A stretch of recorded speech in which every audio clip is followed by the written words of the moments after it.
Welcome to the Global Businesswomen's Pod, hosted by the Greater Houston Women's Chamber of Commerce. I am Susan Dyson and extremely excited to be your podcast host. In my day job, I am proud to be the CEO, President, and founder of the Chamber. Every Thursday at 6 p.m., we will bring you inspiring stories of women who are leading in the advancement of women and girls. We will take you with us to our premier events. You will meet entrepreneurs, executives, and philanthropists who will empower and inspire you to succeed. So please mark your calendars and join us for the Empowering Global Businesswomen's Pod, Thursday at 6 p.m. Our next speaker wrote the Entrepreneur Playbook, literally. She makes entrepreneurship, which is a very hard word to say, look so easy. As founder of Hello Alice, an entrepreneur's passport through small business, she is an advocate for inclusive entrepreneurship. An entrepreneur herself, she has helped raise billions of dollars in capital through her work as an investment banker for JP Morgan. That's so impressive.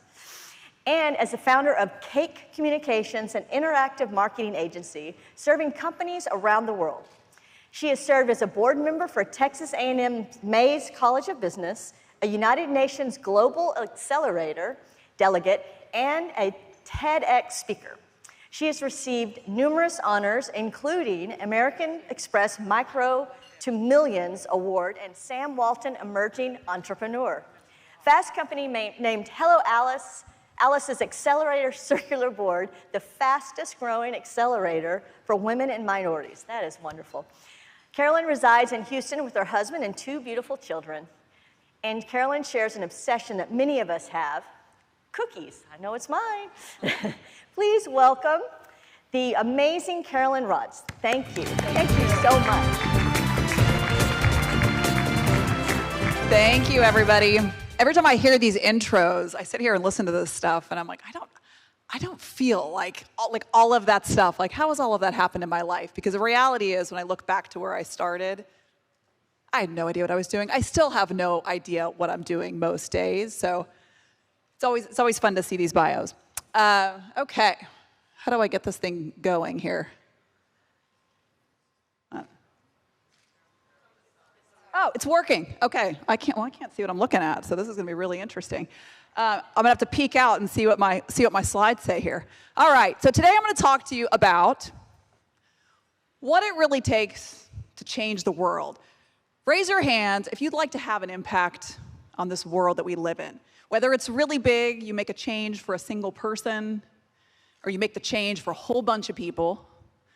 At the end of the day, who wants to know that we did something that was lasting and something that was meaningful? I like that. Good. Ladies, this is what we're all about, right? So today, we're going to talk about what it really takes to change the world. The reality is, if you want to do something meaningful in this world, you have to change the model, right? Think about the things that have been meaningful in your life. Is it the status quo? Is it the same old, same old? It was probably somebody that stepped out of the norm, a system that was a little different, a model that was a little bit different from what you were used to, that made a meaningful impact to you. Was it a teacher that was different from all the rest? Or a parent that gave a little more? Or a friend that stepped out when you really needed it? They changed the model. They were different than the everyday. So, again, unlike all of you, again, I gotta look at this thing. We're gonna see what's going on here. There's nothing that's different about me. I went to Texas A&M. I'm a product of the public school system. I grew up in Spring, Texas most of my life by way of Bolivia. I'm originally from Bolivia. There's nothing that was really different that was like, this is the girl that's going to go do something amazing, and she's going to end up keynoting some conference. I just knew that I wanted to do something that was meaningful. I think I did something really meaningful. The thing that I'm most proud of is my family. Love these guys. This morning, my kids, I was driving them to school, and they're like, why are you dressed today, Mom? I work from home. I spend most days literally in my pajama bottoms and looking really nice from the waist up. I start shopping now based on necklines more than anything else. I'm like, how do I jazz this up a little bit on Zoom? And so I told them I was coming to speak to this incredible group of women, and they were like, well, what are you going to talk about? So I said, I'm going to talk about what it really takes to do something meaningful in this world. And they both turn around and they start like applauding super loud. And they're like, that was amazing. That was the best speech. It was great, Mom. I'm like, thanks, guys. You just built up my confidence. So I really had, when I started off in entrepreneurship, this is my co-founder. So my co-founder is Elizabeth Gore. I really hit the jackpot when it came to co-founders. We stumbled into each other's lives, actually through this experience at the UN with this global accelerator. And it was like love at first sight. Like we actually were at this conference one time and they did this thing about aligned values. We had a deck of 60 cards and we're both sitting there with our 60 cards and we had to pick out our top 3 values and our bottom 3 values from the deck of 60 cards. And Elizabeth and I are on opposite ends of the room and we go through and we're shuffling through, we do our little exercise, we pull out our top 3 values. And then later in the day, we're like, what were your top 3? And we list them off, and we're like, oh my God, we have the same top 3. And then we go to the bottom, like, what were your bottom 3? We go through, and we're like, oh my God, we have the same bottom 3 values. I honestly think this is a secret to why we work so well together. We see the world totally, like, at the end of the day, like, our values are so aligned, we come at it from totally different ways. For any of you in the room that have met Elizabeth, I know many of you have, she is this amazing, incredible, just charismatic, like magnet of humanity. I'm like the nerd behind the computer just getting things done and trying to like work and get all the details managed. It's super complementary, but at the end of the day, it really is our values that keep us so aligned. So we started this company called Hello Alice. No, I really can't say this thing. I don't know what's going on with my presentation. So we started this company called Hello Alice. And the goal of this was, how do we help entrepreneurs, no matter where they come from, no matter who they are, no matter what they've done, how do we help them build a business that matters? If they have a good idea and they're willing to work for that idea, it's our belief that they should be able to go accomplish that idea. So our whole team works together every day to make sure that we can build what we call Wonderland. People always ask about how we came with the name Hello Alice. And it's the idea that entrepreneurship is this really confusing path. You never know what's coming next. Sometimes you feel really big and in control. Sometimes you feel really small and at a total loss. And at the end of the day, you're working to have an impact on an audience and to do something meaningful in the world. And that felt so much like the story of Alice in Wonderland. Thus the name Hello Alice. So we work to do this by making sure that everybody has the resources they need. They have the money to do it, that they have the knowledge to do it, that they have the networks to get this thing done. And we believe that if we all work together and we bring together the entrepreneurs with the networks and with the corporations and with the entrepreneur organizations, all the people like the Greater Houston Women's Chamber of Commerce and the great work that Susan's doing, that if all these people come together and we work in alignment, we can actually make meaningful change. So we went out to go raise capital. We said, we know this is going to be super expensive to do. We want to build a model that takes into account everybody's personal situation, who you are, where you live, what type of company you're trying to grow, what resources you have at your disposal today, and maps out a path for you as an entrepreneur that can help you build your business. Because we feel like in every other career path, if you're a lawyer, you know what the next step is and what the next promotion is. If you're a banker, you know what's coming next. If you're an entrepreneur, you have no freaking idea. You don't know how you're tracking against your peers. Nobody's giving you a performance review.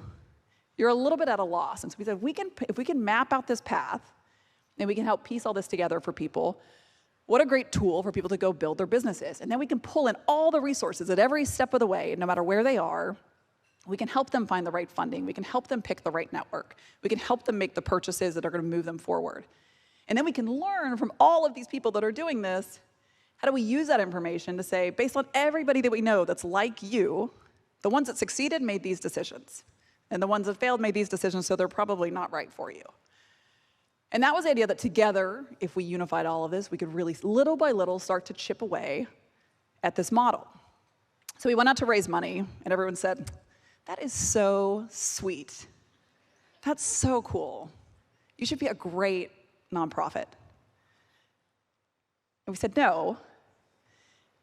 Because right now there's 2% of funding going to women business owners, even less going to minority business owners. And if we can fix this model, that's 98% plus opportunity to put out into the economy. And if these business owners succeed, corporations selling products and services to them are going to succeed. They're going to be able to sell more and have bigger purchasing power with their customer base. Government's going to succeed because they're going to take them a whole lot more tax money. Organizations are going to succeed that support them because they're going to have all these metrics and data that are showing what a successful impact they're having. And if all these people succeed, and the business owner succeeds, that's a lot of money being generated. Trillions of dollars, as a matter of fact. And we think if there's trillions of dollars being generated and we can be a part of helping to generate that money, we think there's a real business model here. And they said, it's really, really cool. That's a really nice thought. A lot of people have tried it and failed, and it's not going to work. And we said, all right. And every time we got a no, about 600 with our first round of funding, as a matter of fact, we have a spreadsheet that we were tracking, 600 no's. We got enough yeses to raise $1.2 million. And Elizabeth and I thought we had hit the jackpot. Like we were going to hit this thing out of the park, and it was going to be smooth sailing, and it was going to be awesome. We had this idea that we were going to build this model that looked really beautiful. It was going to be just super smooth and really, really easy to run through. It's going to look like this. How many of you guys have seen these pictures of entrepreneurship? This is what owning a small business looks like. Looks something like this, too. It's just so happy. So cool. Love it. Sometimes it looks like this. You're just like chatting on the phone and drinking your coffee. Always made up and looking perfect. For everybody, no matter what career path you choose, it's not that smooth. Stand up if you have worked until 2 in the morning, you're worked to the bone, you're utterly exhausted to your core, and there's no energy left. Stand up if you've ever felt like that. I feel you. I know. How many of you have done this like in the last month? Susan, I know. Susan's like jumping jacks over here. She's like, I feel you. Stand up if you have ever had to mute yourself on a call or on Zoom because there's so much chaos around you going on. Your kids are screaming in the background, the dog's barking, your husband steps in to like turn the coffee grinder on right at like that critical moment on your call. How many of you have had that moment? You just wave your hands. I'm not going to make y'all stand up. You're all in heels. Stand up if you've been, or raise your hand if you've been in that moment where you're so done. You've kind of hit rock bottom. You don't have any energy left. And your face starts to contort a little bit. It gets in that like, starts twitching. You're like trying to hold it together, but like things are just like moving like beyond your control. And you turn into that like ugly cry. Just happens. You get the ugly cry. Who's had an ugly cry? In your pillow, in the closet, in your car. That's what we've all been there. Everybody's in the same boat. We're all going through these things. We sort of put these masks on, and we get up, and we go back, and the next day is a little better, and we keep working forward to improve. I don't know what's going on with this. So there's a few things I've learned along the way, lessons as we go through this. There's highs, there's lows, and the reality usually is somewhere in between. The reality is you have to understand what the narrative is in your space. When you're building a business, there's a narrative going on. We all know there is an inner circle. Most of us are not born into it. And we have to work our way through that path. We have to figure out what is the narrative in that inner circle. And how do we start to understand it? Because the more we understand it, the more we can start to like elbow our way into it. When we first went to raise money, it was a mess. We were not part of the inner circle. They didn't care who we were. They didn't care what we were doing. They just wanted to say no, and we didn't get it. We didn't know, and that was great. Little by little, we proved ourselves. We said, you know what? We're going to do this anyway. We're going to get whatever money we can. We went out to raise $5 million. We got $1 million. It was enough. It's enough to get us some traction. And even before we got that $1 million, we had to prove some points, right? So we got enough traction to show, look, we've got 20,000 entrepreneurs here. They're telling us this is a meaningful product. They've signed up, they're coming back, they're sharing this with their friends. We think we have something meaningful here. And all of a sudden, from that list of 600, a couple of investors said, kind of interesting. It's kind of cool you guys did that. There's actually, there might be like something here, but you're never going to monetize this. You don't know how this works. It's not quite there. And so we continue to show a little more traction and a little more traction and a little more traction. Lo and behold, here we are now, 500,000 plus business owners that we're supporting daily. And it's like the floodgates opened up. The world moves in a herd mentality. Everybody's going to tell you no because you don't have the traction, you don't have the track record, and they don't want to believe it and stick their neck out on the line until somebody else believes it. So you have to figure out who are the people, who are the relationships, who are the people that are so trusted in your space, and again, going back to understanding the narrative, who knows the space, how do you start to build relationships with those people and prove that you're an outlier, that maybe all the other models were broken and maybe all the other things didn't work, but you are going to be the outlier. And so instead of being out networking with 1,000 people and trying to meet everybody you possibly can, understand who are the influencers in your space. And then work relationships with those people, keep them in the loop, continue to educate them about the traction that you have and the traction that you believe you can build, why you're doing it, get them excited about your mission, get them excited about the model that you are going to change in this world, and give them evidence. Continuously give them evidence. Even if they've told you no, you send them evidence. We still, to say we're not even raising money, we're in a good position with the company, we still send monthly updates to all of those investors that told us no. Part of it is just to tell them, like, we did it. But we never know, right? There's a point in the future where we may have to go raise money. We need those relationships, and those are the people that matter in our space. We send those updates to all of our partners that we work with. Someday, those are going to be the people that are going to continue to put business towards us. All the enterprise clients that we work with, those are the companies that are going to come and eventually, be interested in building more deeper partnerships with us. So understand who the influencers are in your space, work those relationships, keep them updated, and trust them fully. The other big lesson that I've learned is you have to do right by the people who matter. At Hello Alice, we are 100% about the small business owner. It's the one stakeholder in our company. We work with we work with government, we work with corporations, we work with organizations, we work with a lot of people, but at the end of the day, we know the small business owner is really the only person in that model that matters. If they succeed and if they're happy, everything else falls into place. And so as a company, whenever we're making decisions, we say, okay, who actually, what does this do to the business owner? What does this do to an entrepreneur out there? If we make this decision, how does that impact them? I'll take COVID as an example. When the pandemic struck, we had a whole marketing plan for the year. We had all of our strategy put together, beautiful documents that we've been working on for months. Shelter in place happened, and we stopped. We didn't know what was going to happen to us as a business. We'd never been through a down cycle before. And we said, you know what? What do the small business owners need right now? The number one thing all of our data told us, not surprisingly, was that they needed money. And we said, okay, we're going to take all of our budget, everything we were putting into marketing, we're going to pour it into them. And we started giving grants on week 2 of shelter in place. We've since deployed over $30 million in grants to small business owners because we were one of the first to deploy grants. Thank you. And it brought others to start deploying them through us, something we're very proud of. But at the end of the day, it was stepping out and saying, look, this is what they need. These are the people that we represent. This is who we're standing up for. We're going to do everything it takes to make sure that these businesses succeed. When everybody tells you no, when everybody tells you the model doesn't work, when everybody tells you your idea is terrible, you have to ask yourself 2 things. Do the people who matter, does it add value to them? Are you adding value to the people who really matter in your life? It might be your children, it might be your spouse, it might be your boss, it might be your customers. Does your decision matter to them? And if it doesn't, move on. But if it does, ignore the naysayers. Keep chipping away at the problem. Keep working to break the model.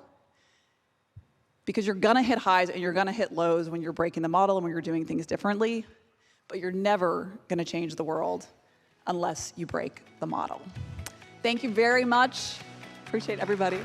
Thank you for watching the Global Businesswomen's Pod, brought to you by the Greater Houston Women's Chamber of Commerce. We cannot wait